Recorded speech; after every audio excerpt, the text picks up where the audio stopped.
Muy buenos días para nuestra audiencia. Antonio, buenos días, ¿cómo estás? Un saludo para Marketing University, nuestro aliado. Espero que estén muy bien. Primero que todo, muchísimas gracias por estar aquí. Muchísimas gracias, Antonio, por aceptar esta invitación. Es un gusto tenerte acá. En nombre de IAB te doy la bienvenida. Muchas gracias y bueno, esperamos estar a la expectativa de IAB y de los aquí del auditorio presente.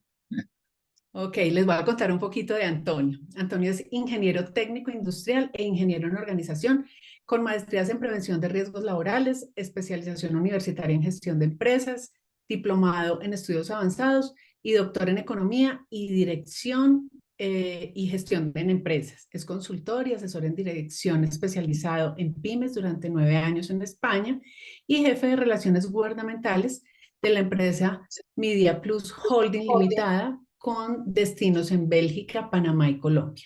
Actualmente se desempeña como decano de la Facultad de Ciencias Económicas, Contables y Administrativas de la Universidad del Bosque, nuestro nuevo aliado en IAB. Y en Colombia ha realizado trabajos de asesoría y consultoría para grandes empresas e instituciones como Suramericana, Postobón, Terpel, ProColombia, AON y la Policía Nacional, entre otras. Fue nombrado presidente de la Asociación de Programas de Mercadeo Aspromer para el periodo 2017-2018. Antonio, muchas gracias. Va a ser un gusto escucharte hablando de uno de estos temas que tanto sabes. El auditorio es tuyo y quedo acá para lo que necesites. Muchísimas gracias, Elizabeth, y también pues agradecer la oportunidad de IAB de estar aquí compartiendo pues estos espacios. Voy a permitirme compartir mi pantalla y ahí me confirmáis si Dale. lo podéis escuchar, lo podéis ver todo perfectamente. Ahí tenemos mi presentación. Sí, estamos viendo tu pantalla. Dale. Bueno, pues Listo. fijaos que vamos a hablar hoy de liderazgo y de transformación. Voy a intentar que en los próximos 30, 40 minutos, como mucho, pues transmitiros conocimiento y experiencia sobre este tema. Este tema es muy amplio. De hecho, aquí pueden estar conectados personas de diferentes sectores, en diferente etapa de vida profesional, personal, de diferentes nacionalidades y básicamente aplicaría el mismo mensaje porque liderazgo y transformación es algo que nos aplica, nos está aplicando hoy en día, nos ha aplicado en años pasados y va a seguir aplicándonos pues en lo que nos quede de carrera profesional, ¿no? Eh, no tengo la verdad absoluta sobre nada. Lo que sí que quiero es que al menos se genere una reflexión y se abra también un turno de preguntas y de conversatorio al finalizar pues esta presentación, que me parece que es la mejor forma de que nos enriquezcamos de este ejercicio. Lo que voy a transmitiros a algunos les servirá, a otros lo tendrán que adecuar, a otros tal vez por su forma de entender el liderazgo, pues tal vez incluso entre un poquito con términos divergentes, pero lo que al final queremos es eso, ¿no? Abrir ese espacio de reflexión y de consideración sobre liderazgo y transformación.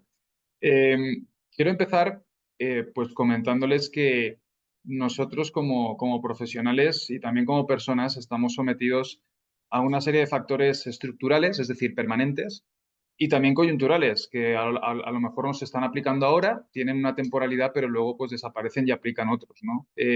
Básicamente los factores estructurales los podríamos definir como estos cinco, ¿no? Estamos en un mundo globalizado, un mundo en el cual pues básicamente ya tenemos clientes de diferentes nacionalidades o naciones, proveedores también que pueden tener diferentes culturas, aliados o socios que también pues, puede que no coincidan con nuestro país nativo y básicamente eso hace que tengamos que estar preparados para ese mundo global, para ese segundo elemento. Las relaciones multiculturales son súper importantes. Yo, por ejemplo, soy español, vivo ya en Colombia una década, pero aún hoy en día tengo choques culturales, ¿no?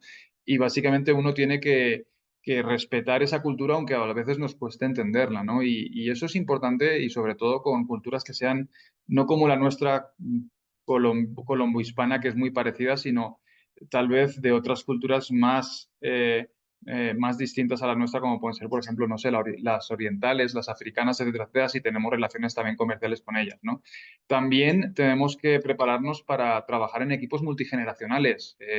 Pues ya se habla de generación alfa, pero pues a lo mejor la mayoría de esta audiencia somos millennials, también pueden haber algún centennial, puede haber alguno de generación X o incluso anterior, baby boomers, pero hoy en día trabajamos con equipos multidisciplinares y el buen liderazgo consiste en sacar el mejor rendimiento de esos equipos tan distintos, ¿no? En cuanto a esas generaciones.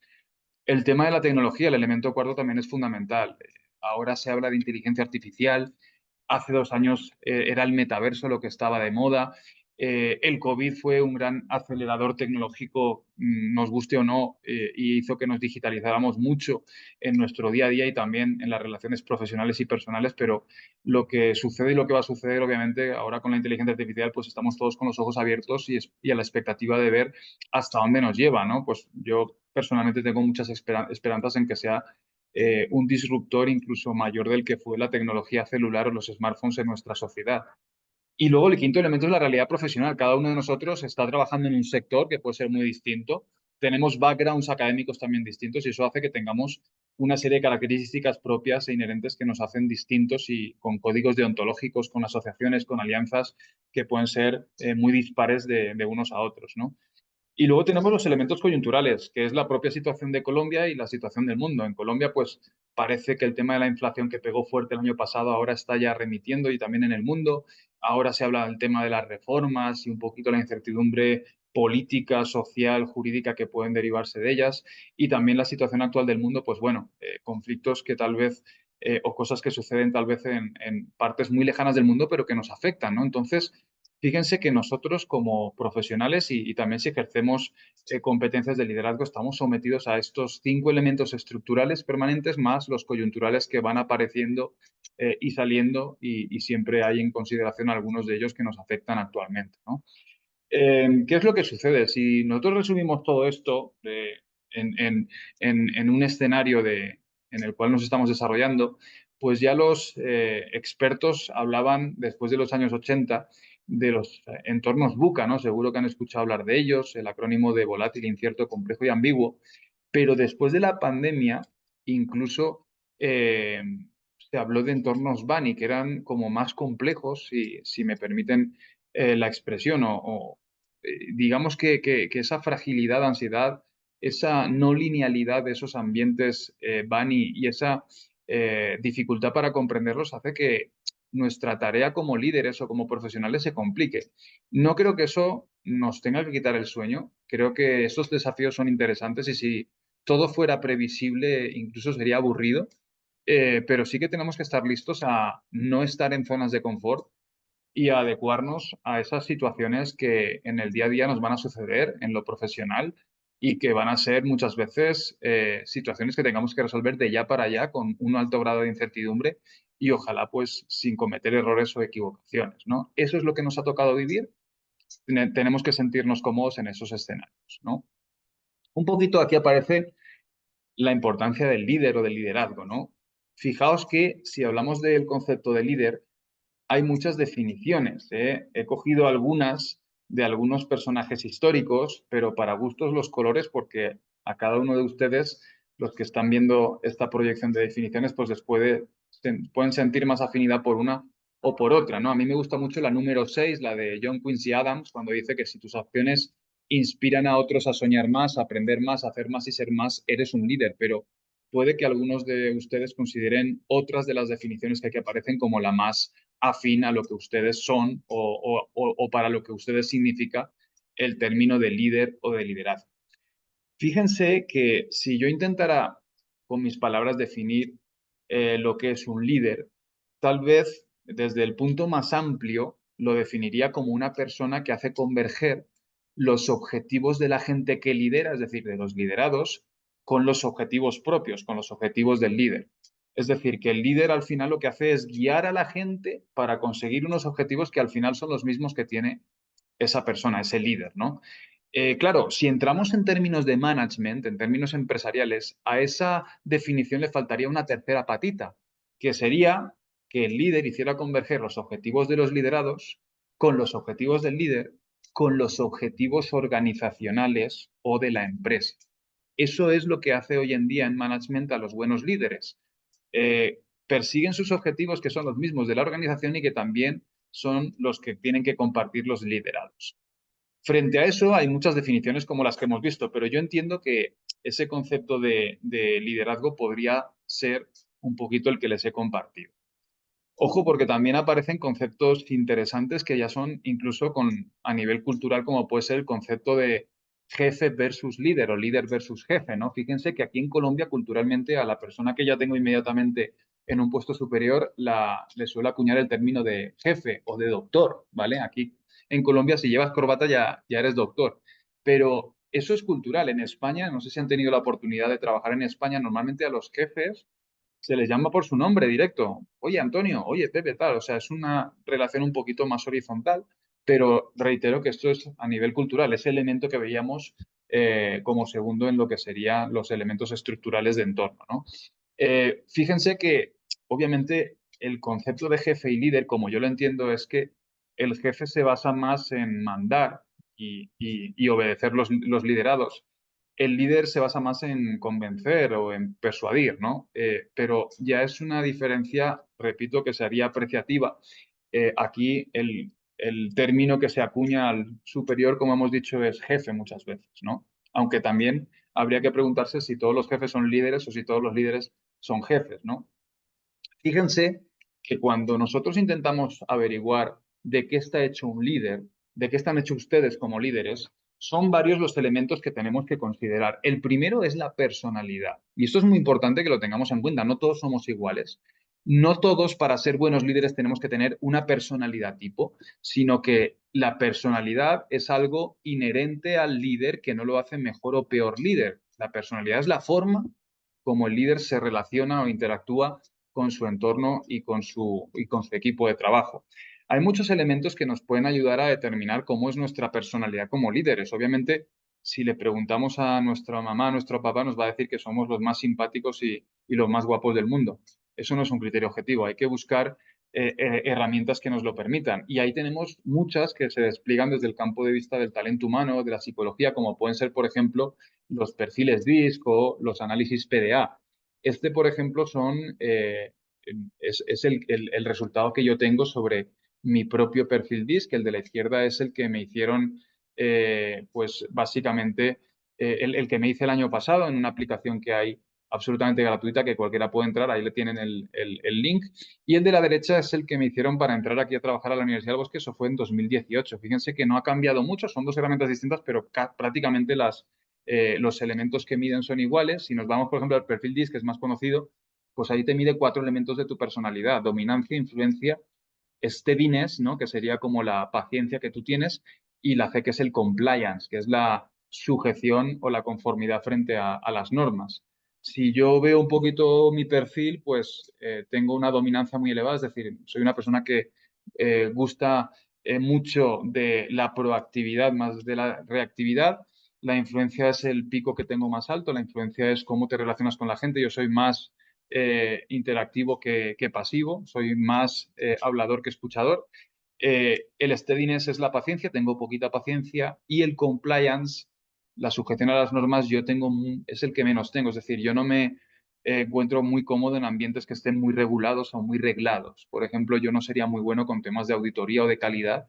Pero fíjense que básicamente lo que te está diciendo esto es cómo yo me relaciono con mi equipo de trabajo, con mi entorno. Cada uno de ustedes, si hace estas pruebas, le saldrá una personalidad o parecida o distinta a la mía. No son ni mejores ni peores, son distintos, y eso es una cosa que tenemos que tener en cuenta. También hay otros análisis más cualitativos que te dan el top 10 de cualidades que tienes destacadas y el top 10 también por la cola, de las que no tienes tan desarrolladas, pero reitero que esto no es ser ni mejor ni peor, esto es saber cómo eres tú y cómo está tu personalidad constituida como líder. Otro elemento también muy importante que tenemos que determinar como líderes es un poquito cuáles son nuestras capacidades.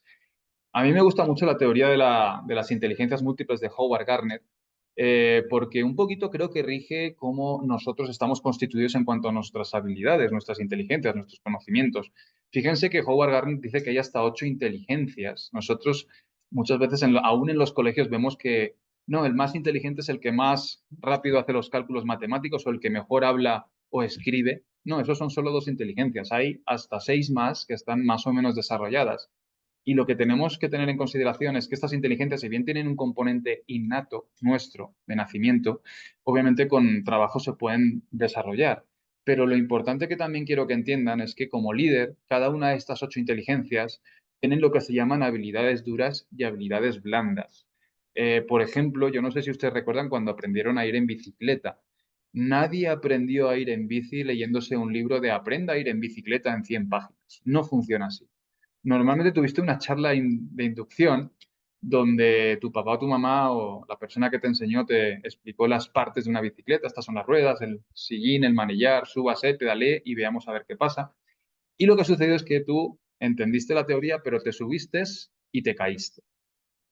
Te volviste a subir, pegaste dos pedaleadas y te volviste a caer. Entonces, ¿qué es lo que sucede con el ir en bici?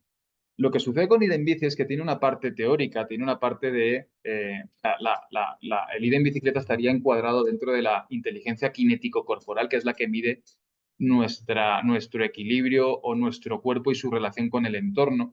Y tiene una parte dura y una parte blanda. La parte dura es el conocimiento explícito, es lo que puedo aprender de libros, de profesores, de vídeos, y es las partes que tiene la bicicleta, ese 5% de charla inductiva que nos dieron nuestros familiares. Pero el 95% restante del saber ir en bici es una habilidad blanda, es una habilidad experiencial. Me tengo que montar, tengo que pedalear, me voy a caer muchas veces, pero al final tampoco sabes cómo, cuándo, por qué, no se te olvida nunca. Ese conocimiento te cuesta lo mismo transmitirlo a las próximas generaciones, pero sabes ir en bici. Sabes ir en bici y no se te olvida, ¿vale? Es un conocimiento que tú adquieres de tipo blando, ¿eh? Entonces, fíjense que nosotros tenemos como líderes muchas inteligencias, cada una de ellas con diferentes habilidades duras y habilidades blandas, que vamos incorporando si son duras a través de conocimientos transmitidos de tipo explícito o incorporando si son habilidades blandas a través de la experiencia por su naturaleza tácita, ¿no? Entonces, ahí tenemos algunas habilidades duras y blandas que hoy en día se requieren en la empresa. Las habilidades duras de la izquierda seguramente las habrán aprendido en el colegio, en la universidad, en posgrados, en cursos, ¿vale? Que estén realizando. Incluso hay habilidades blandas que tienen su parte dura, como puede ser el liderazgo, pero en este caso, fíjense todas las habilidades blandas que podemos incorporar nosotros y qué poquitas de ellas hemos visto como nombres de asignaturas o como cursos, ¿no? Fíjense incluso que hay algunas que hay gente que le cuesta definir, ¿no? Que es la resiliencia, por ejemplo, que es la visión holística. ¿Significa que las tenemos que incorporar todas? No. Siempre el consejo que yo tengo es, usted necesita adquirir las habilidades que necesite en su momento para ser excelente o para progresar en su carrera, siempre pensando en presente y futuro. Habilidades duras se pueden adquirir por libros, cursos, charlas, vídeos que ustedes visualicen, pero las habilidades blandas, si necesito una de ellas, sí que tendré que experimentarlas para poder adquirirlas. Entonces, fíjense que hay habilidades que tienen doble componente. Liderazgo y transformación tendría una parte dura, que sería un 5% también, como el ir en bici, y el 95% sería experimental o experiencial. Es decir, yo no puedo ser un buen líder si nunca he liderado, ¿vale? Entonces, eso es importante que lo tengamos en cuenta. Fíjense que yo ahora les voy a explicar ese 5%, la teoría, porque obviamente después de esta charla no van a ser Nelson Mandela o Abraham Lincoln, no. O sea, van a ser personas que a lo mejor tengan esa curiosidad o ya sean líderes y simplemente le estemos poniendo nombre y apellidos a las cosas que ustedes ya adquieren. Pero si hablamos de tipos de liderazgo, nosotros tenemos hasta tres categorías distintas de liderazgos y cada categoría tiene cuatro estilos distintos, ¿vale?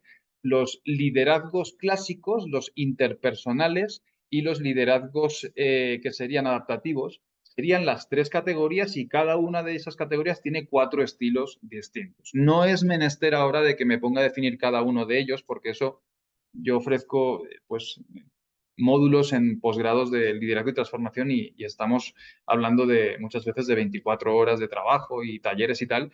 Y ahora no tenemos 24 horas, tenemos apenas, nos quedan 20 minutos para transmitirles. Entonces, un poquito lo que quiero es que entiendan por qué existen estos estilos y estas categorías. Fíjense que los liderazgos clásicos son aquellos que se basan más en el mandar y obedecer que en el persuadir o convencer. Es decir, son los liderazgos de jefatura, que digo yo. Muchos de ellos incluso tengo la duda de si son liderazgos, porque básicamente no se basan en influir, sino se basan en mandar. ¿Significa eso que no los tengo que utilizar? No, porque muchas veces, aunque usted tenga un muy buen liderazgo y sea un líder encantador, tendrá que utilizar liderazgos de este tipo, por ejemplo, en situaciones críticas o de urgencia, donde uno tiene que mandar y luego explicar, porque no hay rango de maniobra. Los liderazgos interpersonales, ¿vale? Que tenemos esos cuatro que vemos ahí, se basan más en el poder que en la autoridad, es decir, en el influenciar, persuadir o convencer más que en el mandar.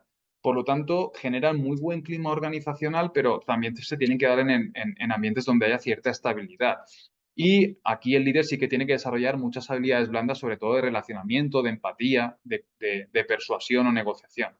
Y luego tenemos los liderazgos adaptativos, que son la tercera categoría, que son los más evolucionados, que son los que mejor resultados obtienen, son los más complejos de implementar y si se implementan mal pueden generar más inconvenientes que ventajas. Y aquí el líder tiene un equilibrio entre poder y autoridad, entre cuándo puede influenciar o persuadir y cuándo tiene que apretar y mandar. Entonces, el líder es una persona que aplica diferentes tipos de liderazgo, incluso en una misma jornada de trabajo, dependiendo de la situación, del entorno, de la persona con quien se esté relacionando, etcétera, etcétera. Entonces, fíjense, claro, yo ahora les he dicho una visión general de las categorías de liderazgo y de los tipos de liderazgo, pero para que vean cada uno de ellos, por ejemplo, si seleccionamos uno de los que a mí no me gustan, que es el autocrático, que es un liderazgo clásico, fíjense que cada uno de ellos tiene su descripción, sus ambientes de aplicación, las recomendaciones, ventajas, inconvenientes, etcétera, etcétera. ¿Qué es lo que sucede? El líder no solo tiene que conocer esta teoría, el líder tiene que saber aplicarla a la práctica. No solo te tengo que decir cómo se monta en la bicicleta y las partes que tiene, tienes que subirte y saber pedalear y pedalear rápido muchas veces. Entonces, eso sería un poquito las primeras consideraciones frente a esta teoría del liderazgo, es decir, conocer que hay muchos tipos y estilos y saber que el líder debe aplicar unos u otros dependiendo de la situación. Así que se tiene que convertir como un camaleón que cambia de color según la situación, ¿no? Entonces, fíjense que ya visto esto, ahora lo que me gustaría modelizar es lo que es el liderazgo. Fíjense que si intentamos modelizar un sistema, siempre vamos a sacrificar partes de la realidad, pero lo que quiero que entiendan al final es que cuando hablamos de liderazgo, lo que queremos es intentar que nosotros que estamos ahí en medio tengamos a nuestro equipo de trabajo, que son esos compañeros que aparecen en este esquema, y que esos compañeros de trabajo estén en el sitio correcto, haciendo su trabajo de la mejor forma y con la máxima pasión posible, ¿vale?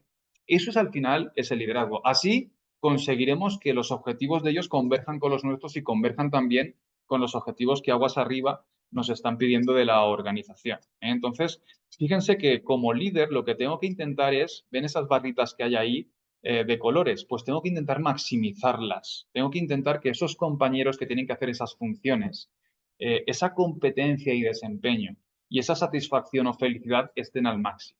Si yo consigo hacer eso, tendré un equipo bien liderado y tendré un equipo de Champions League, ¿vale? Que sea muy competitivo y que dé el máximo tanto en su competencia como en su pasión o felicidad. Ahora, ¿qué es lo que sucede?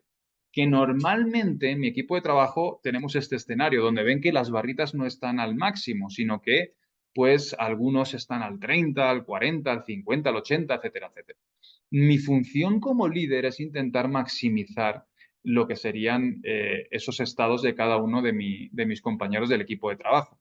Obviamente yo tengo que poder analizar y poder hacer cambios o mejoras en el mismo. Por ejemplo, tal vez me dé cuenta que los compañeros del puesto 8 y del puesto 6, tal vez si los intercambio, mejoran su rendimiento, ¿vale? Entonces, eso es una de las cosas que puede suceder, que me dé cuenta, y perdónenme el símil futbolístico, que tengo al portero jugando de delantero y al delantero de portero.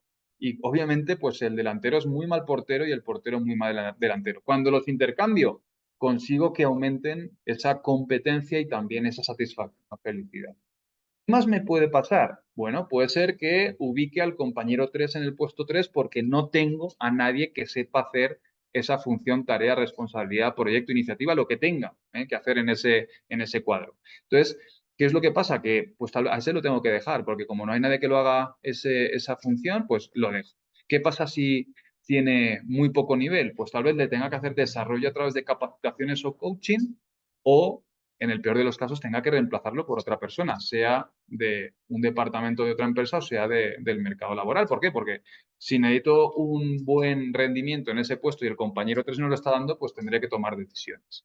Tal vez comience con esas ubicaciones y comience a tener muy buenos resultados, incluso algunos de ellos que alcancen el 100% en algunas de las características, bien sea competencia o desempeño, bien satisfacción o felicidad. Incluso puede suceder estos casos últimos en los cuales las personas tengan con mi aura de liderazgo un rendimiento más allá del deber. Eso también sucede a veces, ¿no? Obviamente, fijaos que cuando yo comparo este esquema con el esquema inicial, este equipo sí que es un equipo de Champions League. Mediante mi liderazgo, el conocimiento de mi equipo, de sus competencias, de las funciones que tienen que desarrollar, de la pasión con la que trabajan, pues puedo hacer que sean realmente mucho más competitivos que lo que tenían en el escenario inicial. Ojo, un error muy común que producen los líderes que yo considero mediocres.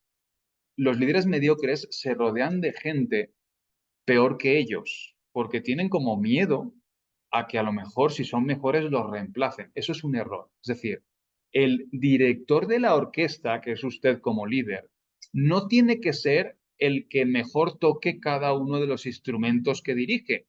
Él tiene que saber que para que suene la mejor melodía, sinfonía o música, tiene que poner a los mejores músicos tocando el instrumento que corresponde, aunque lo toquen mejor que él, porque la labor del líder no es tocar el instrumento, la labor del líder es que suene la sinfonía, la melodía. Eso es muy importante que lo tengan en cuenta. Por lo tanto, rodéense del mejor talento y pónganlo a trabajar en el sitio que corresponda y con la mayor de las pasiones que tenga, ¿vale? Ese sería, pues, un poquito el consejo. También el líder tiene que entender que no los compañeros trabajan individualmente, sino que muchas veces hay que agruparlos en equipos de trabajo. Tiene también el líder que intentar que esos equipos de trabajo trabajen de manera sinérgica, es decir, que los que estén trabajando en grupo tengan incluso multiplicadores de eficiencia, de trabajo, de pasión, más allá de la suma de esos trabajadores o compañeros por separado. Entonces, eso es importante, pero también hay que reconocer que hay gente que no puede trabajar en grupo. Eso es una cosa que el líder tiene que asumir. Hay gente que por sus condiciones de comportamiento, temperamento, etcétera, etcétera, no trabajan bien en grupo y tal vez esas personas lo que hacen muy bien individualmente tengan que seguir haciéndolo así, en solitario. Y eso son decisiones también que hay que tomar. Pero sí que tiene que saber en su equipo qué personas cuando trabajan en conjunto aumentan su rendimiento, su competencia y aumentan también la sintonía que tienen a la hora de desarrollar esos proyectos. Fíjense que si hablamos de ese liderazgo, podemos también intentar extrapolar sobre qué actúa el liderazgo, qué cambios y qué transformaciones puede un líder ejercer sobre las diferentes dimensiones cuando trabaja a nivel profesional o empresarial. Y fíjense que el líder, obviamente, el primero de los cambios que puede hacer es sobre su propia persona, pero también puede cambiar las personas que están a su cargo. También puede cambiar si tiene la autoridad para hacerlo su área, los procesos que están a su cargo, su departamento, si es un gerente o jefe o coordinador. Incluso si es un líder que tiene, pues que ha llegado a las altas esferas organizacionales, puede hacer cambios en la institución, ¿eh? Pero dentro de cada una de estas categorías, fíjense, y vamos a nombrar algunos, los elementos sobre los cuales puede influir el líder en cada una de estas dimensiones, sobre su persona en todo esto, sobre las personas con las que comparte el equipo de trabajo en todos estos elementos, también puede cambiar los procesos, incluso cambiar la institución. Por lo tanto, el líder es el principal catalizador de cambio y transformación en las organizaciones como las entendemos hoy en día. Es decir, tú puedes cambiar una política en tu organización, pero si los líderes no están convencidos de ese cambio, nada cambiará. Eso es súper importante que lo tengamos en cuenta. Puedes cambiar el mobiliario de tu empresa en 2 fines de semana, pero cambiar la cultura organizacional de tu empresa, si no la cambias a través de los líderes y tarda mucho tiempo también, no lo vas a hacer. Entonces, fijaos que entender no solo el papel del líder, sino su influencia en el cambio y transformación organizacional es fundamental hoy en día para poder motivar y adaptar nuestras organizaciones a esos entornos VUCA y BANI de los que estábamos hablando, ¿no? Fíjense también, para poner un ejemplo, porque esto, pues todo esto también lo vemos en los módulos de posgrado, tienen muchas más horas que los minutos que nos quedan que son 10, ¿eh? Entonces, para que tengan un ejemplo, por ejemplo, si yo selecciono cambios en mi persona como líder y me voy a inteligencias o habilidades, ¿eh? Por ejemplo, aquí tenemos los 10 decanos de las 10 facultades que tenemos en la Universidad del Bosque. Voy a coger a uno como conejillo de Indias, a un servidor, para que nadie de los compañeros se sienta aludido. Y fíjense que lo que hacemos muchas veces es preguntarnos a nosotros mismos, oiga usted, a ser competente o excelente en su puesto de trabajo, ¿qué es lo que necesita? Y la respuesta suele ser la hoja de vida, ¿no? Aquí tiene mi hoja de vida, esto es lo que hice, lo que estudié, la experiencia, etcétera, etcétera. Está bien la hoja de vida, pero fíjense que no es lo que le he preguntado. Lo que le he preguntado es actualmente en su puesto de trabajo. Yo no le he preguntado si estudió ingeniería o qué maestría hizo. Entonces, lo que uno tiene que reconocer es qué competencias necesita uno en su puesto de trabajo para ser excelente como profesional, como persona y como líder, ¿vale?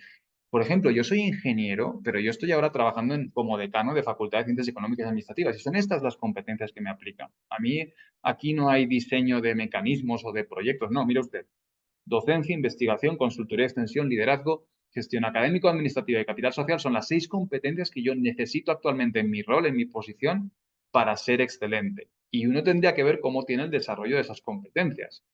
Si a mí en mi caso me saliera un maní pequeñito, en vez de este hexágono más o menos gordito, si me saliera un maní pequeñito, yo no soy competente en este puesto de trabajo, en este rol, estoy en el sitio equivocado. Por eso tenemos que entender qué necesitamos para saber qué nivel de desarrollo tengo y qué necesitaría desarrollar para ser excelente en ese puesto de trabajo. Eso es súper importante que lo tengamos en cuenta, esos cambios que necesito en mi persona como líder, ¿de acuerdo? Y ya para finalizar, también quiero hablar un poco sobre un tema que creo que es un cliché que se ha quemado mucho, lo de la felicidad organizacional o individual, porque desde temas de marketing multinivel hasta los gurús estos de felicidad organizacional hablan mucho sobre esto. Yo no quiero convertirme en eso, ni tampoco quiero hablar aquí sobre esa felicidad de mirarse al espejo y decir qué bueno eres y ya eres feliz. No, o sea, la felicidad al final es la cosecha que tú haces de lo que siembras en tu vida. Es el resultado de lo que tú has ido produciendo, realizando. Y la felicidad no es que siempre estemos felices, es un estado de balance. O sea, ¿eres feliz? La pregunta que te puedes hacer, ¿eres feliz? Pues lo que tú haces es hacer un balance, ¿no? Pues sí, me siento feliz, tal vez hoy no tengo un día feliz, pero normalmente sí que siento que soy una persona realizada, feliz.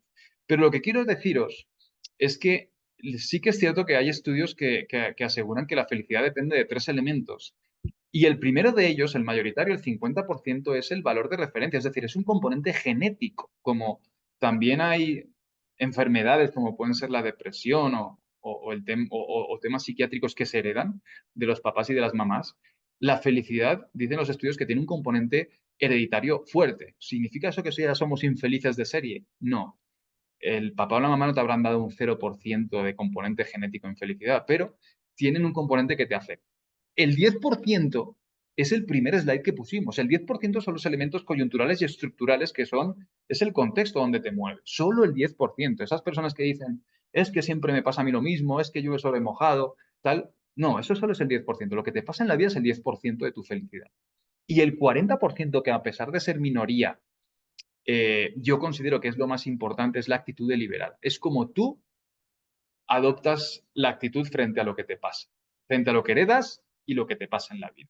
Esto es como una herencia, ¿no? O sea, quiero decir, es como si tú heredaras un carro. Puedes heredar de tus papás y tus mamás un Ferrari o un cacharro de 40 años de antigüedad. Ese carro puede ir por una autopista de 4 carriles con buena visibilidad o por una carretera de montaña súper peligrosa. En cualquier combinación, lo más importante es el piloto. El piloto puede hacer que el Ferrari por la autopista se estrelle en la primera curva o que el cacharro de 40 años de antigüedad por la carretera de montaña al final llegue a buen puerto. El piloto, la actitud deliberada. Y lo importante que quiero que entiendan, y aquí hago la relación con el liderazgo, es que el líder, ustedes como líderes, influyen en sus compañeros en esos dos elementos. No en el valor de referencia, porque eso es genético, pero sí en las circunstancias o en el escenario que usted le pone a sus compañeros para que se desarrollen profesionalmente ese 10%. Y también en el coaching que tú le puedas hacer a esos compañeros para que desarrollen una actitud positiva, proactiva, con iniciativa, frente a lo que hay que hacer a nivel profesional en tu unidad o frente a la vida, tema personal, diría yo, más ampliado. Tienen influencia como líderes en el 50% de felicidad de sus compañeros, de su equipo. Eso es una responsabilidad muy grande. Y es por eso que quería también presentarles este slide más allá de las charlas de felicidad organizacional que están tan de ¿eh? Y bueno, pues eso es lo que he querido transmitirles en esta charla. Al final, fíjense que yo no tengo hijos, pero muchos de ustedes tendrán. Y yo creo que con sus hijos o los futuros hijos que yo tenga, lo que uno espera de ellos es que sean felices, ¿de acuerdo? Que sientan que han alcanzado en la vida un escenario donde se sienten autorrealizados, ¿vale? Donde están haciendo algo que les gusta, que hacen bien y que encima se sienten bien remunerados por ello. La cuestión es que nosotros, como líderes, tenemos la responsabilidad muchas veces de muchas personas que son incluso a veces cabezas de familia en sus familias. Y es una responsabilidad desafiante, pero también muy bonita, ¿no? Yo siempre lo digo, cuando estoy en la decanatura y nosotros tenemos más o menos, bueno, de planta tendremos como unos 55 profesores, más los que son docentes catedráticos que nos apoyan con programas virtuales y tal, pero cuando tú tomas decisiones como líder, no solo tienes que pensar en los resultados financieros, organizacionales, tienes que pensar también en el talento humano que tú tienes, porque al final, hoy en día, la ventaja competitiva de la mayoría de las organizaciones es talento humano. Un talento humano muy competitivo y bien incentivado, con pasión, es un ejército de vanguardia. Y eso es lo que al final nosotros queremos conseguir. Mi recomendación para con ustedes es tomen lo que les he transmitido hoy, pues desde una posición, desde mi más sincera humildad, como algo que les permita reflexionar sobre cómo está siendo su desarrollo como líderes. Hay muchas más cosas que no hemos podido tocar por tiempo en este encuentro, pero al menos que despierte la curiosidad y la reflexión sobre qué es para ustedes el liderazgo y cómo les gustaría ejercerlo más allá de sus ambiciones personales y profesionales. Los líderes no son solos, los líderes son un equipo de gente cuya responsabilidad es la de nuestro liderazgo. Por eso me gustaría que al menos quedara esa idea sobre esa responsabilidad bonita, desafiante que tenemos como líderes para hacer no solo mejores nuestras vidas, sino la vida de los demás y de nuestro equipo de trabajo y cumpliendo con los objetivos organizacionales. Pues damas y caballeros, espero que les haya gustado y si lo desean, pues ya podemos abrir el turno de conversatorio, de preguntas. Creo que he cumplido con mi propuesta de valor de estar los 35-40 minutos de ponencia de transmisión del conocimiento. Espero haber estado a la altura de las expectativas de este auditorio y pues quedamos abiertos a ese turno de preguntas y de conversatorio para poder entablar aquí y resolver inquietudes que surjan al respecto. Muchas gracias por la oportunidad. Antonio, qué buena charla. Nos tienes acá súper conectados. Por interno he recibido varios mensajes al respecto y pues nada, abramos sesión de preguntas para aprovechar este rato. Tenemos una primera pregunta de José Humberto que dice, ¿cómo iniciar el proceso de cambio personal para lograr una transformación empresarial? Ujú. Sí, ahí es por donde hay que empezar. Es decir, uno cuando quiere hacer un cambio a nivel organizacional, lo primero que tiene que preguntarse es, ¿estoy yo como líder preparado o estoy afinado para poder realizar ese cambio? Eso es fundamental. Eh, y por ahí se empieza uno, tienes que hacerte un autodiagnóstico, es decir, tu personalidad, cómo la estás llevando, cómo la estás enfocando, es afín a la personalidad o al clima organizacional que hay en el área. Las competencias que yo tengo de conocimientos, de habilidades, de experiencias, son las que yo necesito para poder hacer o iniciar ese cambio. Entonces, uno cuando empieza con ese autodiagnóstico que tiene que ser súper sincero y humilde, y fijaos que una de las inteligencias de Howard Gardner de las 8 es la inteligencia intrapersonal, el poder conocerte a ti mismo y saber autodiagnosticarte y saber lo que necesitas para mejorar tu presente o tu futuro.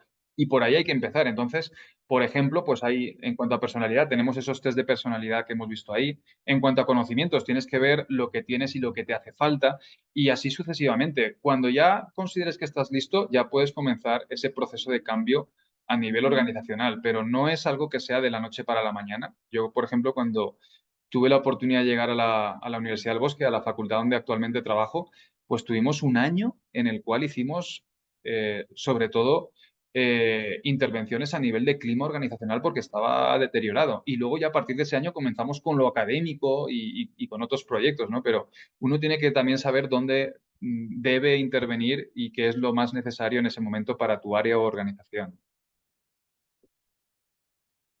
Ok, muchas gracias. Por acá tenemos otra pregunta de Germán. Dice, ¿cómo garantizar siendo líder que tu equipo te acompañe a cumplir los objetivos?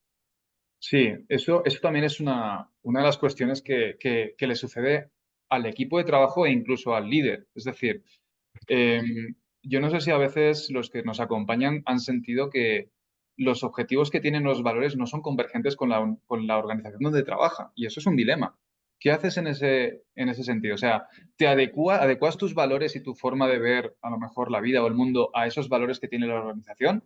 ¿O buscas otro sitio que tal vez sea más convergente? Esa es una de las cuestiones que alguna vez todos nos hemos hecho.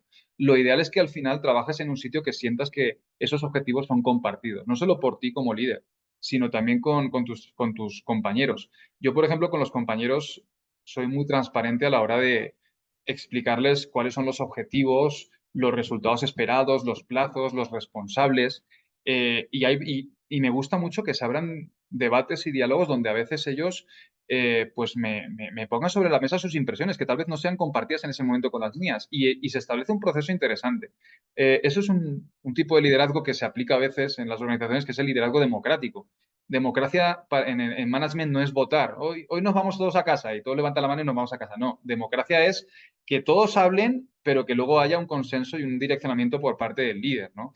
Y yo creo que al final, cuando tú te abres y compartes esos objetivos con las personas, al final hay consensos. No siempre todos estamos de acuerdo con todo, pero hay consensos y direccionamiento hacia donde tenemos que ir, ¿no? Sería un poquito la respuesta a esa pregunta. Por acá tenemos más preguntas. Gloria Esperanza dice que maravillosa tu visión y que muchas gracias por tu generosidad.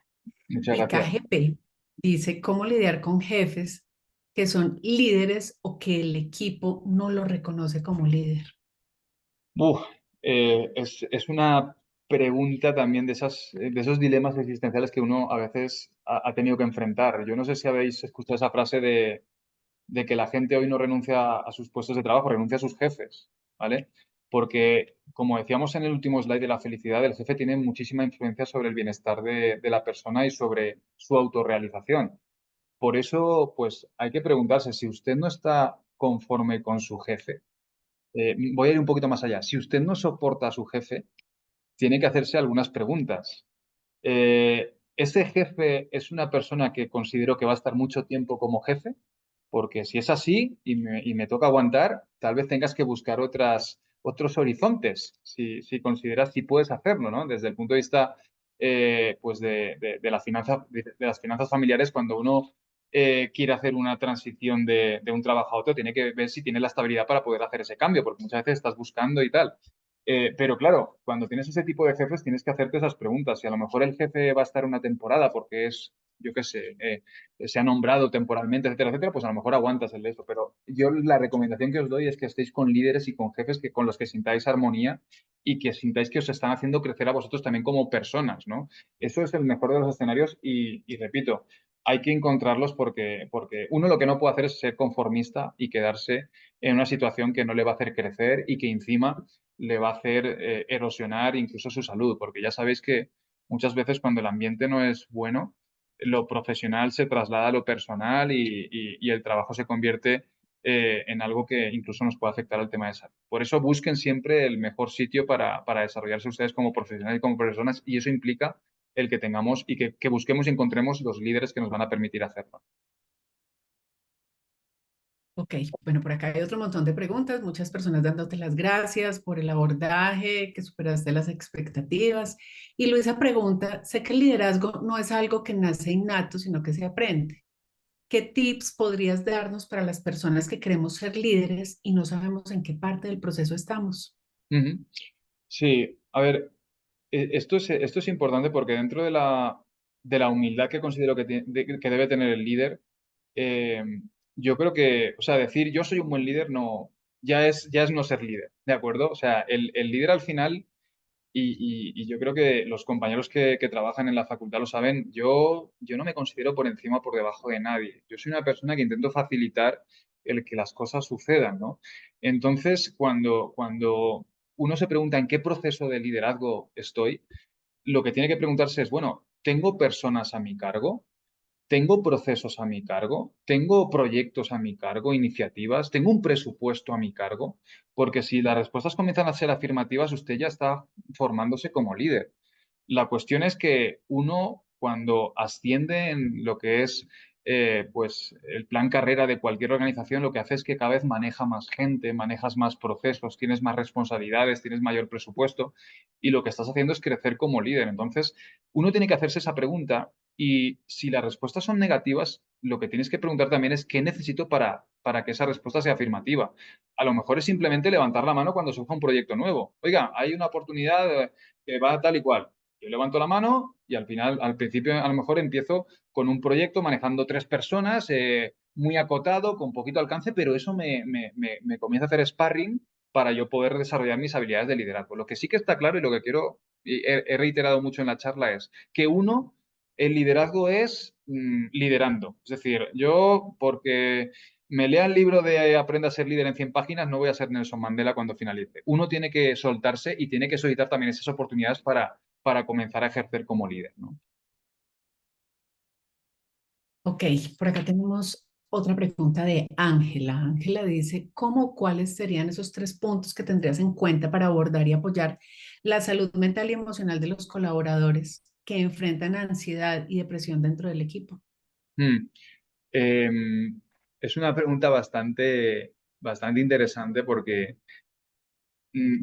nosotros cuando manejamos personas es uno de los talentos eh, más interesantes, pero también más complejos. Las personas tienen su personalidad, valga la redundancia, tienen sus egos, pero también tienen estas situaciones, ¿no? Puedes tener personas que enfrenten problemas personales que les generen ansiedades, miedos, depresiones, etcétera, etcétera.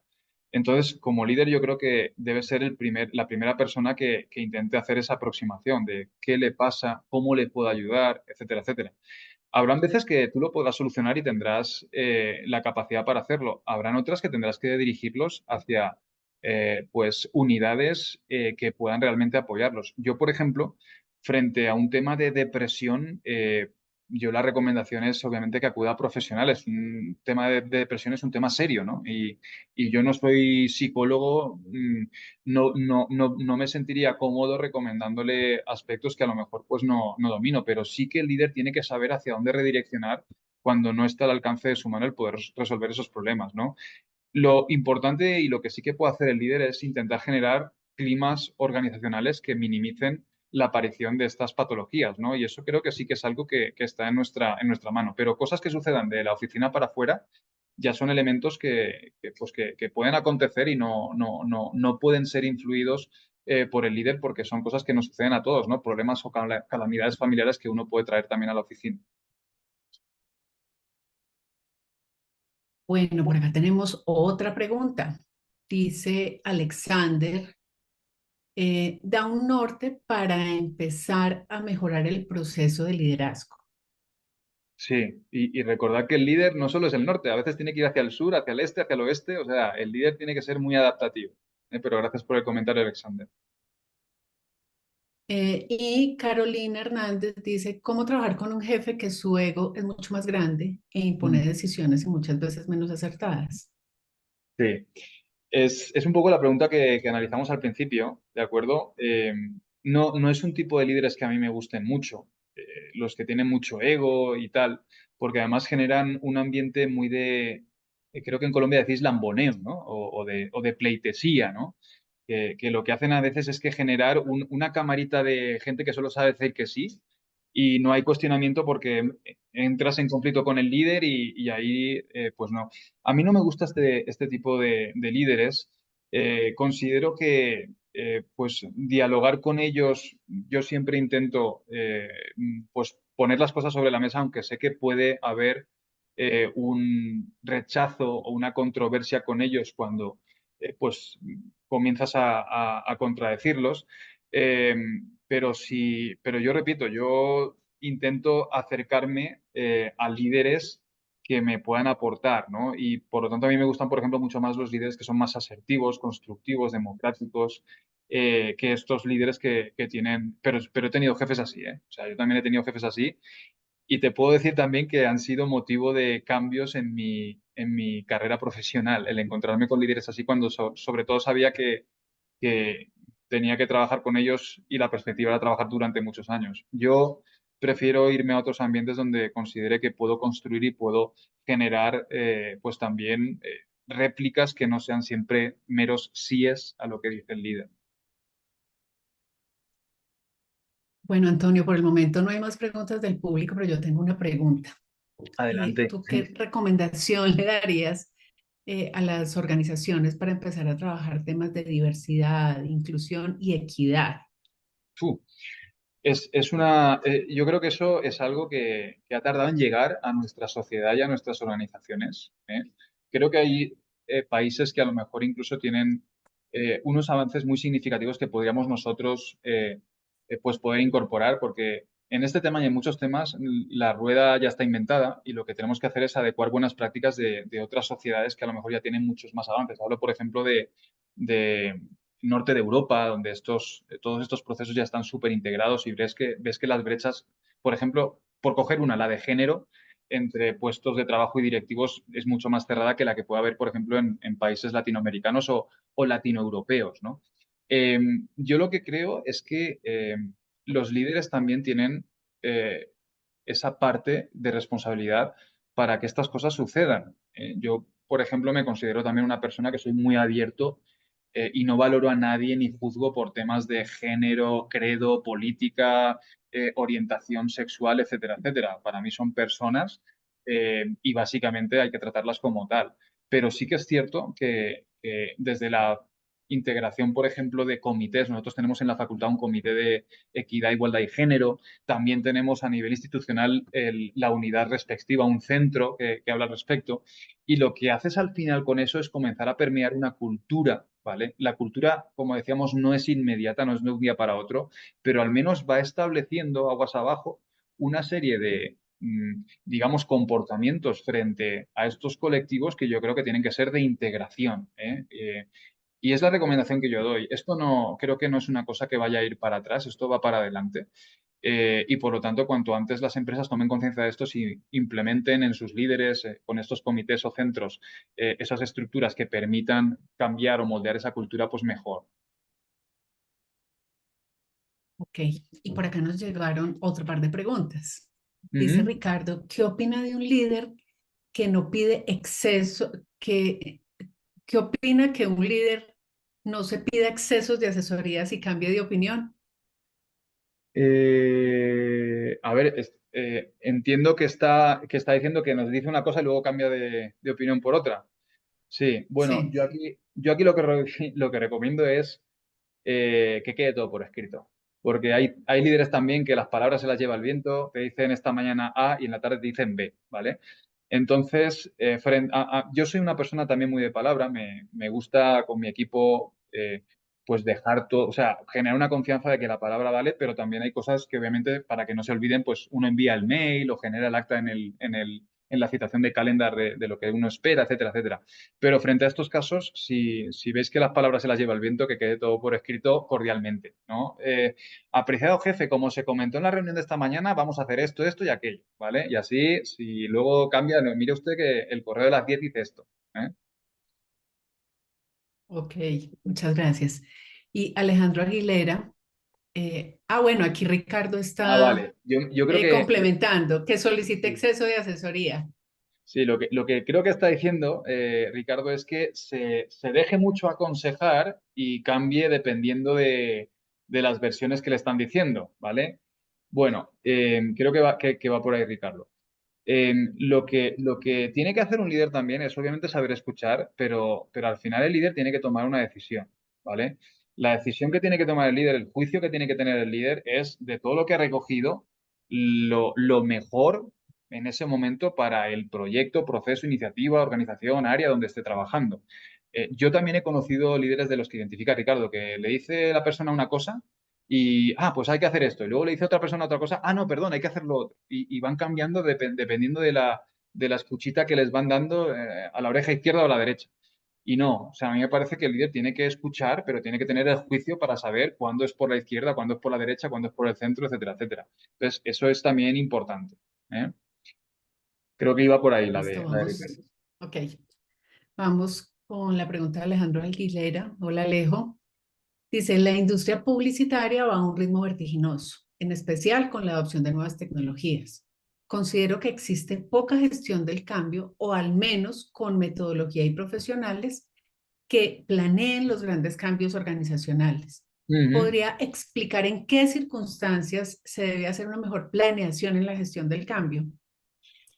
Em, lo que sucede es que o sea, yo doy por hecho que el cambio es tan habitual ya, el cambio es tan día a día, que incluso preguntarse por gestión del cambio y planificación de gestión del cambio, yo creo que en ese sentido sería cuando ya fuera muy extremo, es decir, cuando detectáramos que estamos súper desalineados con las realidades actuales del mercado o algo así, ¿no?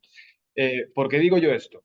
Porque a mí me parece que lo que tenemos que estar súper acostumbrados todos es que lo que hoy aplica, tal vez mañana haya que modificarlo, ajustarlo, adaptarlo, porque ya ha cambiado el escenario real, ¿no? Entonces, lo que hay que intentar es que nuestras organizaciones o áreas, sea del sector que sea, porque está hablando aquí Alejandro de la industria publicitaria, pero es que yo te digo que cualquier industria hoy en día está sometida a esos entornos Buca y Bani que hemos dicho, pero lo que quiero resaltar es que nosotros tengamos organizaciones que sean muy plásticas, ¿vale? Muy adaptables, y eso también se consigue a través de los líderes. Si tú tienes líderes que están en zona de confort y que son inmovilistas, tu organización va a ser súper rígida y nada va a cambiar por mucha planeación de gestión del cambio que tú tengas. Pero si tú consigues que tus líderes sean gente que siempre esté pendiente del cambio, etcétera, etcétera, incluso que tengan lo que yo digo del compliance ese muy bajito, es decir, que sí, hay unas normas establecidas, pero a veces hay que moldearse y hay que estar muy borderline para poder ajustarse a las realidades, pues que se haga. O sea, al final, la gestión del cambio, los cambios lo hacen las personas y ojalá los líderes sean los convencidos de que hay que cambiar, ¿no? Sería un poquito lo que le recomendaría yo a Alejandro. Ok, Antonio, pues ya no tenemos más preguntas, pero fue un espacio de casi 20 minutos de preguntas. Por aquí llegó un comentario o pregunta de Yoli, dice, en una cultura como la colombiana, en la que aún se evidencia ese liderazgo de jefe o de solo Mm. dar órdenes, ¿cómo ser un líder en el que tengas en cuenta la opinión de todos sin dejar tu autoridad? Sí, quiero decir, el que te llamen jefe no significa que seas un mandón, ¿vale? O sea, a mí me llaman jefe porque es cultural. Yo incluso pensé decir, oye, ¿será que tengo que decirles que no me llamen jefe porque no me gusta que me llamen Antonio o de tal? Y al final dije, ¿quién soy yo para cambiar la cultura? Yo soy el forastero aquí en Colombia. Entonces, si eso es cultural, pues que me llamen jefe como quieran. Pero otra cosa es cómo te identifican a ti como líder. Es decir, ellos saben que aquí pueden llamar a mi puerta, entrar, hablar de cualquier tema y yo no les voy a decir, mándeme una cita la semana próxima, no. Entonces, la forma en la que tú gestionas ese liderazgo es la forma que ellos al final van a entender que funcionan las cosas en tu unidad. Entonces, lo importante es que ellos no te vean como el jefe mandón, sino que te vean como el jefe líder, que es una persona que les va a ayudar a desarrollarse como profesionales, como personas, etcétera, etcétera. Esa es yo la recomendación que le doy. Bueno, y tenemos una más, nos queda un minuto, Antonio, nos queda un minuto para cumplir ¿Cómo le con va? el tiempo. Llevamos 20 minutos aquí en esta conversación tan sabrosa. Dice Ricardo, ¿qué es lo más inconveniente que podría ser un líder? Lo ¿Qué más acciones inconveniente recomiendas? lo más inconveniente es que tu equipo pierda la confianza en ti. Es decir, si pierdes la confianza, recuperar la confianza es muy costoso. A veces no se puede ya. Eso es como cuando, eh, perdónenme la expresión que voy a usar, el símil, cuando a lo mejor has sido infiel en tu relación y tu pareja se entera. ¿qué haces? O sea, ¿cómo hacer que recupere la confianza? Yo creo que eso son barreras que cuando se pasan ya no hay vuelta atrás. Por lo tanto, la confianza es lo que siempre tenéis que mantener para que ellos crean en ti como líder, ¿vale? Y básicamente la recomendación, la acción que recomiendas es no pases esa línea roja. Es decir, nunca hagas nada que haga perder la confianza en tu equipo, porque el perder la confianza significa el morir tú como líder, al menos en ese equipo. Bueno, maravilloso. Hola, Marce. Pues yo creo que ya no tenemos más preguntas. Fue un espacio muy agradable. Esperamos, Antonio, volverte a tener en nuestros espacios. Muchísimas gracias en nombre de IAB Colombia. Muchísimas gracias a Marketing University. Por supuesto, a nuestra audiencia aquí tan atenta. Les recordamos que la charla queda grabada en el canal de YouTube de IAB y la charla y el material, si Antonio nos lo comparte, Sí. queda en la plataforma de Marketing University. Dentro de 8 días nos vemos a esta misma hora para hablar de marca personal con Carolina Tula la Verde y en cómo justamente sacarle el máximo jugo a los canales digitales para ese fin. Un abrazo, muchas gracias Antonio y esperamos tenerte por acá de nuevo. Muchas gracias a vosotros por la invitación y bueno, muchos éxitos a estos líderes que nos han acompañado. Ok, chao, chao. Chao.